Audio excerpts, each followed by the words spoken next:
Breaker. 10-4. We're back. Post hiatus. Yeah. We're in. Summer hiatus. You know, like, it's like we got things happening. Fish tour. You're dialing in from fucking Burning Man. Everybody's busy. You know, these few weeks of July and August when there's just beautiful weather everywhere else in the country. Not like LA. It's like this all year. Yeah, definitely. You know, it's actually the hardest weather around this time in LA because it's so hot. August, September just bakes here. That's our summer. But I like it. You know, I go to the beach in August and September more than I do. Like the end of August and September is like my prime Beach time. It's just like so nice every weekend. It's like, why am I not at the beach right now? Yeah. Whereas June, The water's a little. we got a little warmer. the water's warm. Dude, I was in the water. I've been in the water a lot the last few weeks. Any red flags on the bacterial situation? You know, I did read yesterday there's a little bacterial situation. But see, they said the Santa Monica Pier was a little dirty, Right. and they said Topanga Beach was dirty. You were kind of in the middle. So like, there's like a mile of beach in between there where I just don't think the bacteria goes. Right, it's the currents. The currents, yeah. So I think where I like to go, I'm fine. We will mention where we like to go because we don't want to get that blown up, you know? No. No. I think everyone should go to the Santa Monica Pier. It's beautiful. Yeah. Big parking lot. You can bring your beach umbrella. Yeah, or Hermosa. Hermosa's great. Oh, you know what? Now that you mention it, you want to be in Ventura Or Hermosa. or like Hermosa. Manhattan. For totally. Manhattan's beautiful. Who doesn't like Manhattan Beach? Totally. When's the last time you went to Manhattan Tons Beach? of parking. I don't know, 10 years ago. This is a fish podcast, by the way. Right. We're doing So, this is not the back to the podcast. next year. We've been on a hiatus. This is like we're cruising into 2002. This is going to be a great season. Right. This will be our best season yet. What happened this summer? I mean, a lot of things have happened since we were last. Well, we talked about the kickoff of summer tour. They were starting hot. Right. They actually, so they started off very hot. Very right. And they actually carried it through pretty much. Like for the last week or so, the tour, I was like, I did my own research.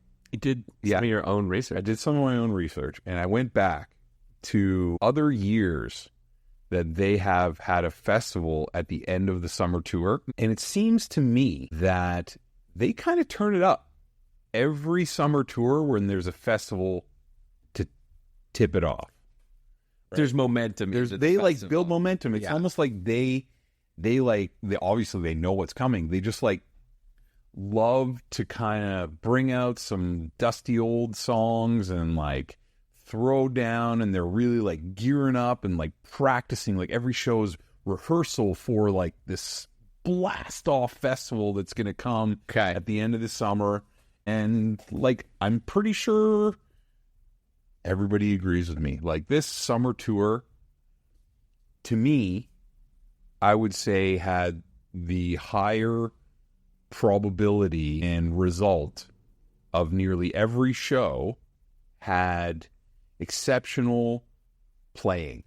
It was upper echelon Phish. There's obviously variability. First sets, some second sets were great, but it was upper echelon across the board. Yeah. Like I would say in the now third decade of this millennium, this is the best summer tour that they've played. Wow. Okay. You know what? Let's just think about that. Let's let that sink in. It's the best Phish summer tour of the 20s. So you're going from the millennium. So like Big Cypress. No. I'm going from 2020. In this third decade now. I get what you're saying. Yeah. I thought you meant since Here Comes the Sun on January 1st, you're saying this was the best summer tour. Okay. I'd say this is like in the top 5 for sure, maybe top 3. Because like 3.0 had not that many like super consistent, awesome summer tours. Bag to Ball Summer 2015, was people love that. The bee's knees. Like they had some incredible shows that summer. Yeah, and then 2019 was also pretty good, but it wasn't completely as well rounded as this summer. Like it just seemed like every show this summer there was like, even if the set list wasn't that great, like even if the song selection wasn't like, if you're looking at it on paper, there's always room to improve. But actually hearing them and seeing them and listening to what they were doing, it seemed like they were very much like geared up, and they'd rehearsed, and they're like taking it seriously, and like Trey's sober, and you know, Fishman's single, and Mike is single, and Paige is just like wearing his best fucking button down. And like, I don't know, it was, maybe they were like turning it up for the Midwest, you know? I don't know. It just seemed like every night they kept bringing it, whether it was like a jam in the first set or a hitter in the second set or just like a bust out or just all of the above. I agree. And so like we discussed at the beginning, like neither one of us were going to go to any summer tour shows, right? We weren't going to, no. Something changed? Yeah, I was like dragged kicking and screaming to the site of my first arena show. Yeah. And they haven't played there since then, in 1998, in Andel Arena, good old Grand Rapids, Michigan. Woo! To no one's surprise, you said you're not catching any shows, and then texted me and said, I'm on a plane. I mean, I was so close. I was in Ontario, in Toronto, Canada, and it was just like Van Andel's just like a hop, skip, and a jump right over to the old Great Lakes into Michigan, and boom, you're there. And I'm glad I went, you know. It ended up being a cool couple shows. Yeah, I mean, if you want me to go deep into my feelings on Van Andel, I can definitely do that. Because the first night was really good. Strawberry Letter 23. Okay. I love that song. Agree. I do. Should Phish perform that song? Maybe. Hollywood Bowl, they played it. I know. They play it. I've seen it many times now. It just seems like that song was written for an exceptional vocalist. And I love Trey. Love the effort that he's putting forth trying to sing that song. But like, it's too much. It's too much. But I love the effort. And like, starting a show like that is like, just like the whole place was, if you knew what that song was, because I don't think a lot of the people that were at this show, if you weren't on tour, it seemed like there was a lot of people who were like seeing Phish and they hadn't seen them since 1998. Really? They were like, they were locals. Yeah, a lot of locals at this show, which was cool. Was the rumor mill spinning about what the show might have in store? Because online it was. Yeah, online, the rumor mill. Like everybody was like, Billy's coming out. I mean, there's so many fucking rumors all the time. You know, like they're gonna, whatever the rumors are, there's always rumors. And like, you just take it with a grain of salt, you know? But then when we got in and we saw the stage, there was like something covered with a cloth, tablecloth, I didn't you know? see that. It was his gear. His gear was covered with a black tablecloth. And I just so happened to be sitting next to some local, Michigan local, not Grand Rapids local, who like is in the industry, and he confirmed with me in our pre-show conversation, he's like, Billy's here. I know he's here because I know a guy who knows a guy who knows a guy who saw him. But it was a guy that looked just like him. It was a little more direct than that, actually. But you know, I get it. Yeah. So I was like, great, Billy's here. Let's do it. But I'll believe it when I see it. Sure. Like maybe he's just here to see the show. Who knows? I don't know. And like when Tom Hanks showed up. Right. But then this first night, back to the first set, like they went into Sigma Oasis, and like most people who are 1.0 jaded fucking Phish fans are like, woo, Sigma Oasis, okay, what's next? But they actually jammed that shit out. Like it was high energy, high fructose fucking corn syrup, Sigma Oasis, like getting everybody hyped. And then what do? They bust out Peaches. Yeah. And like that starts a party. I mean, again, I think that the demographic of this show was like very local and like or young, because I looked around and like nobody knew what the fuck they were playing. Except for me. And we were just like jumping up and down, and so excited that they're playing Peaches, and everybody's like, huh? What's this? That's interesting. Yeah. And, they went on throughout that first set. Everything was great. Bathtub Gin to close it off was a sweet, sweet, sweet little ditty. And then second set, this is why I don't really love sit-ins. I don't love sit-ins. I don't like them. It's like but it was exciting. I know, it's exciting. It was exciting for me because I wasn't there, and it's exciting when you're there. I know it is, but it's like it is. And I've been to a bunch of I've seen a bunch of sit-ins with like Sun Seals or like. Oh, remember in Albany? Like, did you ever like? I don't. Do you remember back in the olden days, like the Giant Country? Like, do you remember all that stuff? Like, it just was like, I don't know. I mean, it's like cool, but it's like I kind of want to see Phish. Yeah, and that's kind of my I agree. It seemed like when they came out for the second set, they were it was almost like a Sphere-esque situation where they're like trying to fit certain things into a square peg, into a circle hole, and like get it done, and so move on to the next. Like they just like they decided they were gonna like knock a couple songs out before Billy comes, and we just got to get through them. Exactly, and like Harry Hood in the middle of the set, like sure. Great, but it didn't. It seemed like they were just like, okay, space. This is the end of our set, and now we're gonna bring in our good buddy Billy, and he came out, and the first night was awesome, but I feel like it could have been better. Like Possum was cool. Possum seemed to people liked Possum. Creedy was cool, and like it was all good. It was all good. Well, Nellie Kane really gives him an opportunity to get down and dirty on the bluegrass. And yes, for sure. I just it was cool. I'm not a huge Billy Strings fan. Like I am happy that he came out and I got to see him. So great. Show, fun, great, over.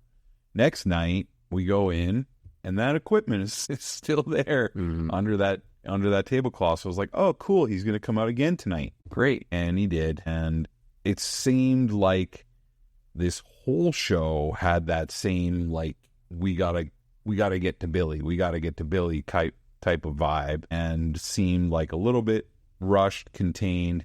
But this was just a small sample of the summer tour. And it just so happened to be the small sample that I went to. Yeah. I mean, it was cool for me because I wasn't there, so I got to watch Billy play a little bit, and there was some really cool moments. And you know what it kind of reminded me of? I don't know why, but I remember Trey talking about how gracious Santana was when they joined him in '92, in '91 maybe, or was that '92? '92 and whatever. Anyway. And how he was like, like Santana would always bring me out, and he was literally giving me like guitar lessons on stage in some way, right? Like Trey's just like watching a god, right? Like do his thing. And like, he's like, they brought us like little 4 guys from Vermont in our tiny little band on stage. Like it was like really cool. And I'm not saying that Billy is just like a little act at all anymore. I mean, he still had the key. I mean, he obviously does big things. But it was kind of cool, like, watching them, like, in the clips that I saw, in the video that I saw. Like, it was really cool watching them play off each other. Like, I liked that. But I agree that I don't love sit-ins. It would have been, better if they brought them out for, like, a few songs at the beginning, and then, like, maybe the encore. Like, let's fucking have a Phish show. Yeah. Bring your buddy out. He can do a little ditty. And then let's go back to the Phish show in its entirety, and then like bring him out for 3-song little surprise on the encore. Yeah, So take notes, guys. But like half a second, like because he came out basically halfway through the second set every night, right? Or most halfway through the second set nights. And like I'm a second set kind of guy. Why is that, Jack? Well, just like by the second set, everything's flowing. And shit's about to go deep. Yeah. And, like, you're getting all those deep hitters, and they're going to jam it out, hopefully. Yeah. And, like, I get it. And I love the first set. Like, the first night, I loved. But the first set, the second night, I don't know if anybody remembers this set list, but it was just, like... Driver was my favorite part. Driver and its Ice was my favorite I was just about to say Ice as well. Yeah. I didn't listen to it, so I don't know, like... how well it came off, but Like, I don't think I've heard them here Driver. so long. That's what jumps out for And me. that was great, But the rest of it was just like, next. Frankenstein. Was cool. Frankenstein's always cool. Right. You could have like a toddler up there dancing, like doing weird shit, and Frankenstein would still be cool. Like a toddler with a luge guitar, Three strings, just like raging around, and like it'd still be good. Yeah. I always like a Frankenstein closeout. It just leaves you feeling like you did it. Like we got it. Yeah. So even though the second set was empty and the first set was empty, that driver into Frankenstein. Yep, that was a hit. But then they go out to fucking Bethel and they just blow everybody's shirts off again. Yeah. Like they were primed, ready, fucking powder keg. There was a lot of chatter on the old internet amongst our group about going to Monday after the, because we all said, well, a year ago we said we were going, and then we all went to the Sphere and we were like, we're not going. And then this summer tour, everyone's like, literally down to the last minute, on Thursday afternoon, people were like blaming each other for why didn't someone step up and make us all go? I really had FOMO coming out of this summer and going into Monday being like, shit, man, did I make a mistake? I know. Same, but no regrets. No regrets. No regrets. I don't either, but that weekend I was a little jelly. Yeah. So we've been to a lot of festivals. We have. Right? Together. Yeah, we've been to a couple together, been to a couple separately. I went to Lemon Wheel. We went to It together. We were at Cypress. You went to Coventry. I did. Best. Did you go to Oswego? Bestie ever. No, I didn't go to Oswego either. I couldn't that summer. And then, because Oswego we went was to Oswego's in 99, right? It was the same year as Big Cypress. Exactly. What didn't seem like it was a... I wasn't even... I was out of town. I wasn't even here. It was I graduated high school and I had a trip planned with a buddy, and it was just we just weren't even here. And then we went to Festival 8 together. Yeah, we did 8. And then I went to a few pieces. Magna Ball. Yeah. And I gotta say, for me, the most authentic Phish experience is a festival. I agree. Because it reminds me of... It's just when we started, see? Exactly. Yeah. I mean, my first show was a festival. Right. So, that's... it really takes me back to that first love. Dropped into a world of just insane. Exactly. This is the best thing I've never experienced. But how is this real? Right. Every 3 steps, somebody's whispering in your ear. Yeah. You got patchouli flowing everywhere. You can hear that drum circle in the distance. There's icy Sierra Nevadas and fucking coolers, and there's garlic grilled cheeses sizzling off the back of every pickup. Yeah. I mean, it's just people are... You get heady glass beads. Because I used to be when we were stupid and young, I bought. Yeah. I would make the necklace, but I would buy the beads. I would buy beads on lot. Right. I was into that. Buy the beads on lot. And then I won't sit there and chew up my fingers. But Burning Man has Black Rock City, right? This is a Phish city. Yeah. And whatever that might be. What should we call it? What should Phish city be called? I don't know. We'll think about that. Playa. The Playa? No, it should be called Gamehenge. Gamehenge. Yeah. So, yeah, so what? So, yeah. You're saying that Monty... that's that's the FOMO. No matter what happens, you're having a good time. Unless you fall out of a tree and break your leg. Yeah. And even then, you could probably still have a good time. And I also saw that some people, one dude was on a hammock that was set up by snapped or something. Snapped, and he broke his hip. I mean, we're getting old. A lot of broken legs anymore. Breaking hips now. And some kids got hurt on some other festival apparatus of some sort. Yeah. It was remember when they had a block of ice? You remember at Big Cypress there was the ice block thingy? Yeah. Talk about dangerous. We've come a long way. So, one thing that, I heard, I wasn't there, but, with social media these days, you can hear all kinds of things. Sure. That, the operational situation of Mondegreen was a clusterfuck. Well, I'm never sure how much is real. We should have someone on who went. We will. But so, like, yes, I read about, security being like shaking people down for no reason, just to gank stuff. I heard that, the operations were lackluster. But like, what I was trying to figure out was like, okay, go to Big Cypress. Like, I have no recollection about what the operation. Like, go to any festival you've ever been to, like back in the day, when you were not our age, okay, and like with a critical eye, because this is not safe. Because they weren't charging us like $10,000 for a fucking parking spot. They were charging us like everyone was paying the exact same amount of money, and you just like you rolled around in the dirt. You rolled in, and like the porta potties were clean. Yeah, I know, but that's what I mean. Like, my expectations 25 years ago were very light.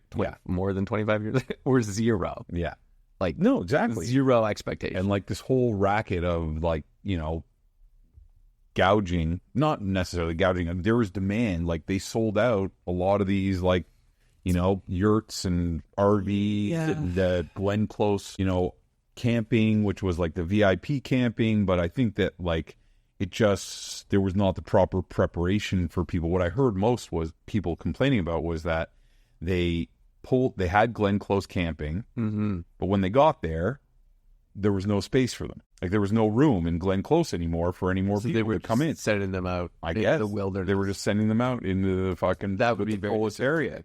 Yeah, I mean, so on the one hand, like, Phish and Phish Inc. is probably more it. Is giving the people what they want, right? People want to be in the Glen Close. They want the VIP. They want, like, the different good, better, best. Like, it's like pricing economics 101. Just, like, sell people stuff that they want to pay for, and, like, and the people that don't want to pay for that get the next tier down. But, like, my view of festivals, and the last one I was at was 8, and we had a very different experience there anyway. Festival 8 was the best fucking... I know, but we weren't on the... we weren't... Very few people stayed on the grounds because there are so many short-term rentals in the vicinity. I know, I'm just putting that off to the side. But like, let's talk about like let's talk about like Coventry, let's talk about Lemon Wheel, let's talk about the Ball. It was just like, there wasn't good, better, best. You drove your car in and you parked where some guy like told you to park, and you were like, where are we on this paper map they just handed us? You have no idea. You'll figure it out later. What up, brah? We're best buddies for the next 3 days. You got to take in that van. Like, there was nothing. And like, I completely understand they're just giving the people what they'll pay for. Totally get it. But there was something very innocent about how festivals used to be, and very like egalitarian, even though, there was all the dirtbag shit that would go on too, and like there was some darkness at festivals, obviously, but like I just feel like now it did leave me, as a capitalist, I understand, and I'm not like jaded, but it's just like really, you're gonna sell like close camping to like people who want to spend more, and you're gonna put like a fancier like sink in there, and then the other people will be in the outer ring. Like in the old days, you parked where you parked, man. You got what you got. You waited in 24-hour traffic, or you drove down the shoulder. Got stuck in the mud. Like there wasn't selling the tiers, and there wasn't the expectations of like operations being good. Like, as long as you had running water and porta potties, like that's all that used to matter back in the old days. Yeah. When we were 20. And times have changed. Like the festival production level has elevated quite a bit. So there's expectations, especially when you're paying an exorbitant amount of money. You have expectations. But it's kind of like, do you think like the yurt setup's like a little lame? Like, you got yurts, like, sweet, brah. They have air conditioning. I mean, I'm not saying I want to camp. I actually love camping, but I'm not saying like I want to camp at a, like, I don't know if I could sleep on the ground at a festival for 3 nights. Like, I haven't camped since it. And I've been to 2 other festivals since then, Festival 8 and Magnum Ball, and I didn't camp it either. But what did you do at Magnum Ball? Did you RV? No, we got like a local hotel and had like a setup, designated driver. Yeah, didn't work out that well. He's figured it out. Yeah. So I don't know. There's operational challenges. But they did a good job. Sure. Like, they had a lot of typical Phish, like cool art and like weird things happening. Like that looked fun. And that's like part of the Phish Festival experience. I'm glad they've kept that going. You know, they're not just like throwing people into a field. Here's your campground. Here's your food. Here's your booze. Here's your concert. I feel like I can split those things like from like the fun of the Phish Festival setup and the operations are two different things, right? And the operations are outsourced and ultimately they're responsible, but like you hire some like local nitwit to like run your ops and your security and your organization. Of course they're gonna fuck it up. Yeah. Like it's just like bound to get fucked up. Yeah. Unfortunately. I bet you like I wonder I mean Trey always talks about this, like just how much care and consideration went into every single festival they ever did. And they did festivals before there were festivals. You know, like they started festivals in North America before there was like the Bonnaroo and the whatever. There was like Lollapalooza. There was, that was like Woodstock. Exactly. It was like exactly 3 times in 40 years. Whereas they're definitely way more hands off now, right? Woodstock was a clusterfuck. But yeah, they are. They're definitely way more for sure. They're not handling anything. Well, it's like, guys, we want it to be good. Don't fuck it up. And then like people fuck it up, right? Because there's like a bunch of management layers in between. And obviously, I'm not expecting the band to going over the fine details of getting 80,000 people into a place.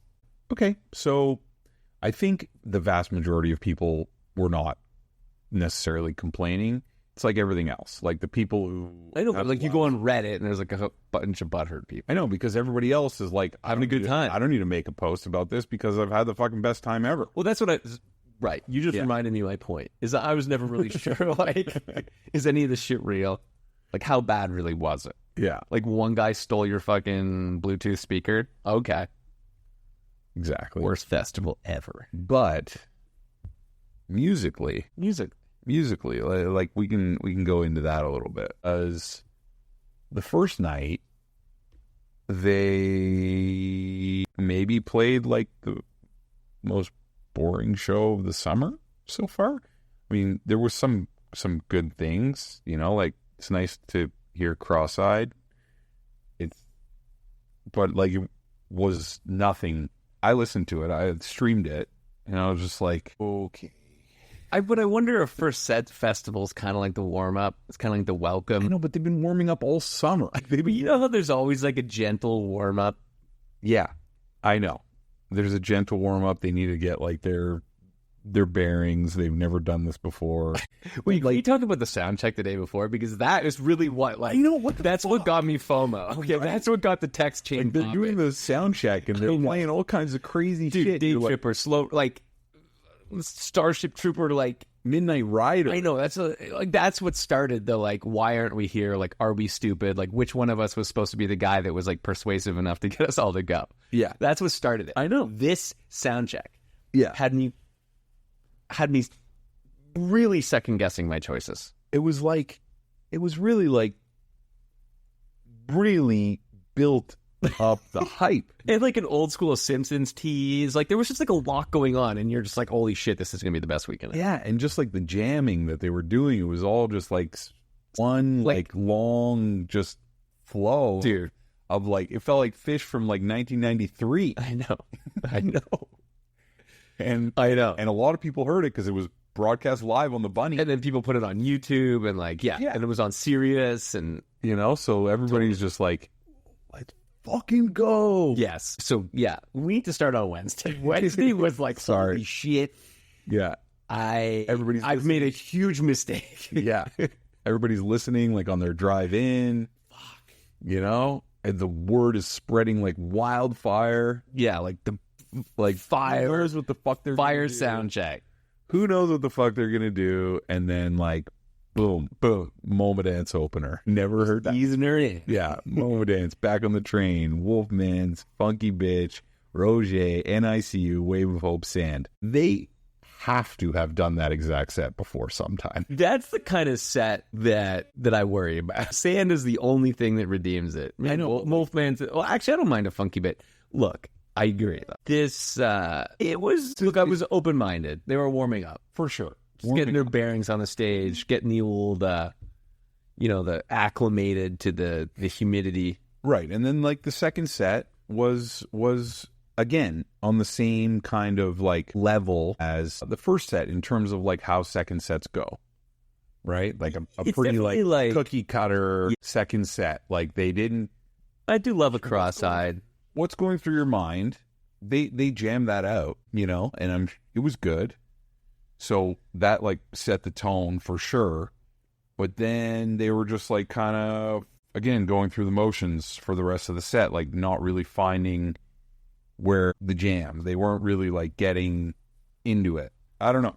It happens. It happens all the time. And then they just like slaved us and see you tomorrow. You know, but like the thing about... I feel like that's not the first time you've made fun of a slave encore. Because like... It's just what? Predictable? Yeah. And it's always exactly the same.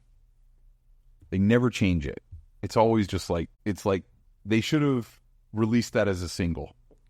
Like in the studio. In the studio. Because it's like... And don't touch it. Don't touch it. Because that's how it is every time. And then... The other thing about a festival that we know, everybody knows, is that there's no curfew. You know? Like, they could just go. Like, they don't have to, like, end it at a certain time. Sure, there's, like, unions that they have to deal with, you know, like with the crew and whatnot. They can only go a certain time, and they did the not-so-secret set, which is awesome. We can talk about that next. But, like, I just feel like they could do a show at a festival that's like, there was no daytime sets, right? They did play 4 days, but... Well, there was technically a daytime set. There was no scheduled daytime set, but they really, you know... Yeah. Made everybody's dreams come true. But then we can go to the next day now, if you don't mind. It was actually funny, because when I was re-listening to the Friday show, they opened with Bouncing Around the Room. And at a festival, like even on these recordings, I remembered it from the day before, from Thursday, when they came out, and like you could hear the crowd like just going wild, like roaring, so excited for them. And then when they opened with Bouncing Around the Room, it was like you could hear a pin drop. There was like maybe one dude who was like, what? Yeah. Like all the kids, all the people who brought their kids to the festival were like... Every kid loves Phan. They're playing your favorite song. Yeah, hey, son, they're playing your favorite song. You know, and like, fine. It's just like another hit. And but they brought your peaches back. They brought the peaches back. They rehearsed it. They had it ready to go. And this first set was actually a good one. I mean... It was. I liked this show. Me too. I liked this show. I liked this first set. I liked this show. It was fun. It had... good moments. It was just like everything, they were in the flow. You know, it wasn't like exceptional when you look at previous 20 shows that they'd done this summer. You know, like fit in there. I'd probably put it in like the top 15. You know, great, enjoyable. Everybody had a really good time. You know, and then the secret set, which thankfully Trey told everybody about. You know, because like everybody was expecting it to happen on Saturday. But, you know, their meteorologist they have on staff told them that they needed to move it up. And you listen to the secret set? I've listened to bits of it. I have not listened to the whole thing. I listened to it, and it was fine. You know, it was good. I'm sure, like, in the moment, everybody's peaking. Definitely. You know, like, as soon as they heard at the secret set's coming. At the end of the second set, everybody was like, all right, puddle me. Yeah, once you realize that you have like another hour. Right, everybody was like planning on like going totally back to the tank. Yeah. And just like, you know, resting up. Yeah, resting up, getting a good night's sleep. Yeah, the announcement or like the not so secret set stick around is like, okay, let's shift it into high gear again. Yeah, it was cool. Like there were definitely moments that were cool. It looked beautiful in some ways. I would like to have. It would have been nice to have been there. Yeah. There were some cool moments for sure. I didn't listen to the whole thing. I definitely listened to like maybe some highlights, you know. But having just done the Sphere, you know, Moment Factory did this too. I'm almost certain that that's true. Yeah. Why wouldn't they? Yeah. I mean, you know, fact check us. Send us an email. But I'm almost certain it's true. And it was cool. But having just done the Sphere kind of had like Sphere projected on a curtain vibe. It was like Sphere without the sphere. Yes. Like it was Sphere without the space. You know, it was just sort of like, here's a forest and it's going to like dazzle you. Because you're predisposed to being dazzled by like shapes and colors right now. We weren't there. You know, so we didn't get the full. I know, but when I think secret set, like I'm think fucking fireworks off of a air traffic control tower, dude. Do you remember like the light and the smoke? I don't even know if there's fireworks. I just made that up, but there was a lot of stuff going on in the sky. Like I think of, I don't know. It was subdued. The jam was good, you know, and from what I heard from a lot of people who were there was that like, oh, it was the greatest fucking jam ever. I loved it. When I listened to it, I was like, this is the same jam that they play all the time. You know, like I've heard this jam before.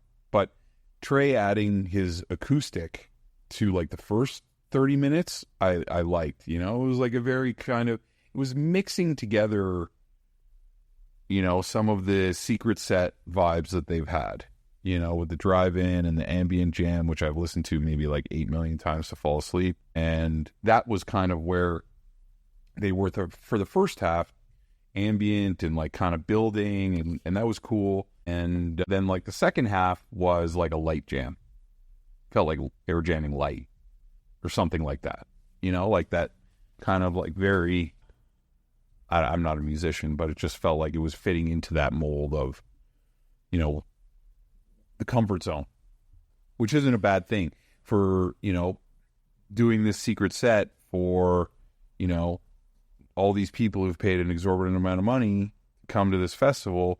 Give them something that we know they like, as opposed to like going full giz on them and doing something weird. So I tend to agree with you. The first part that I've listened to, it was like, I used the word beautiful earlier. There was like a real like kind of like majestic beauty about it. There was like the acoustic stuff. Like it was like, you know, the nature scene, you know, it was kind of like, oh, this is cool. And then it really did go to that place. I think we've kind of talked about this. There's like a jam spot where they find themselves in that is like, on the scale of jamming, it's obviously extraordinary that they can execute at that level. But if we recalibrate it for our expectations of Phish, there's like a jam that they just sometimes, that I think I've described it before. It's like the jam that they do when they don't know what to do. Yeah. And it's like sick if you step out and you're like, you know, like go to a String Cheese concert and see what they're going to do. Like, it's a great jam, you know, like the jam exceeds most jamming. It's a Phish jam. But it's just like a Phish jam. And because we've been calibrated, it sort of, even though it's a good jam, it doesn't like excite me because there's not like novelty. It's like, I've heard this before. I've heard this when they get like, you know, deep into like a standard jam at like a shed, and it's like they don't really know what to do, and like maybe it's like the beginning of the second like set, 40-minute tweezer. That's like the middle section, right? So like all of your favorite tweezers even have moments of just like jam until they find something, right? And they walk into it, and then we go like, holy shit, it's a Tahoe tweezer or a fucking Magna Ball or like whatever, right? Like there's all these moments where they like catch fire and they crush it coming out of that space. But I don't know if there was like that moment here. I think they like did it and it was like cool and like whatever. But they, like, you know, when they find magic? Yeah. I don't know. Yeah, I think that it, you know, it had its, like any set, it was unique and it had its moments, and it was probably really fun to be there. I mean, people we know that were there seem to have a really good time and speak highly of it, right? So, yeah, you know, again, we got to have someone on who was there and like they can tell us how it was the best secret set they've ever seen. And like these people were also like trying to potentially find like a spot in what was otherwise like not the best experience up until that point. I just think of like how silly all their secret sets have been. You know what? This was more, I guess, like the last few, I suppose, have been slightly more like this. But like, I just think of like the olden days and their secret sets of the olden days and how, you know, driving through the, you know, on the back of the flatbed, or I don't know. There's just like more. Do they have a secret set at Coventry? I don't think so. just sadness, just like mostly crying. Just like sneak backstage and let's do drugs. It's just like, it's just Paige crying. That's all I remember. And me crying. Yeah. No, I don't remember any secret set in that sadness of mud. I don't. Maybe they did, you know? Send us an email. Yeah. If you remember the secret set, if you were there. All right. So overall, secret set, I'd say gets like a 7? 6-8 or 6-8. 7-4. Between there, 6-8 to 7-4. Yeah, we're in the same ballpark. Yeah. It's like 5. Yeah. It was, I'm sure everybody was there, enjoyed it, and I will listen to it again if it happens to come on. You know? And then Saturday night, I think, was the best night of the festival. For sure. When I listened to it, I was just like, okay, they got back in the groove for tonight. Everything was, especially that second set, 2001, Oblivion, Down with Disease, Tweezer.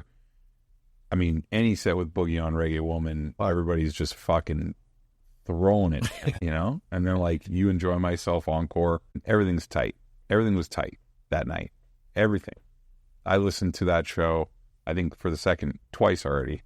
And it is a fun night. And I'm glad that they, you know, revisited their esteem that they created all summer, getting people hyped. So overall, like Friday, Saturday, both great nights. You know, you got your secret set, you got some good stuff. Saturday, you got like a real heater. But imagine if they played 3 sets on Saturday. Like you got that afternoon set. You know, you're just like, everybody's fucking flying early. Yeah. Sunshine, sunset. Love an afternoon set at the I know. festival. Like, I just, like, you know, the sky, the sun's like going down and there's like clouds and like, like it's just like a lot going on. And like the people watching and like the balloons. And you're all excited about like what the second part, like you've already set up your afternoon. Yeah. But like you're saving like the best part of your plans for the night, you know, because you don't want to like run out of steam. So you're kind of like in a pretty good place in the afternoon. You're kind of like, your mix is like, you're keeping it like ready to rock next. And also because like you're out in the middle of like a festival grounds and like, what are you supposed to do all day? Because like most people can't sleep because the person next to you is like farting or playing their music or snoring or whatever. Like there's no sleep at a festival if you're sleeping in a tent. No, none. It's just hot. So like by the third day, you're just like, okay, well, let the music start. Like, let's get this going. Right. Yeah, like, I don't really need to spend all day, like, walking around buying lot teas. And... Exactly. And then, you know, the bad news comes through down the pipe for Sunday. Yeah, a little. Hurricane Ernesto. Who would have thought? Is coming for ya. It's coming for us, and we need a full pivot audible. Everybody's going home early. So we're going to play an afternoon set. Mm-hmm.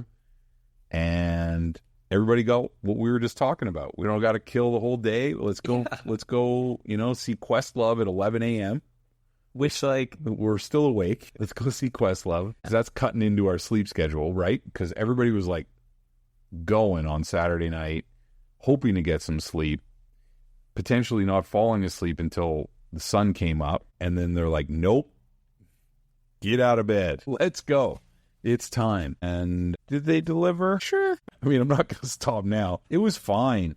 You know, it was like another one of those, like, we got to get through this and, like, start packing up. Yeah, that's kind of what it felt like. Like, even though it was kind of fun to have an afternoon vibe, it was like, we got to get in and get out before the wind starts blowing. Right. And that's kind of how it felt to me. Yeah. Like, it seemed like there was externalities on the set, which there were, that, like, limited their, like, ease.